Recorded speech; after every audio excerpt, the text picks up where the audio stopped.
vaccine.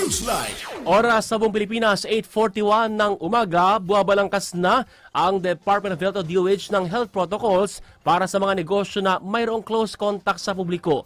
Ay kay Health Assistant Secretary Albert Domingo, walang mawawala kung kailangan na magsuot ng face mask at gloves ang mga empleyado ng mga establishmento gaya po ng barbershop, parlor at spa. Dagdag pa ng opisyal na layo nito na magtuloy-tuloy ang negosyo na hindi nasasakripisyo ang kalusugan ng mga manggagawa. Una nang ipinag-utos si Pangulong Ferdinand Marcos Jr. na tutukan ang sektor na lantad sa naturang sakit.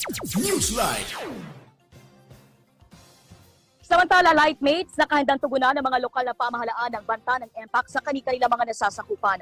Ayon kay Department of Interior and Local Government Secretary Ben-Hur Abalos, nakikipag-ugnayan na sila sa Department of Health upang mapigilan ang pagkalat ng nasabing sakit.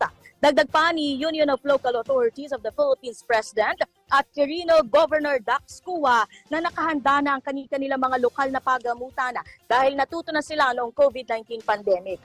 Sa ngayon, umabot na sa 10 ang kumpirmadong kaso ng MPAC na naitala mula Hulyo ng 2022.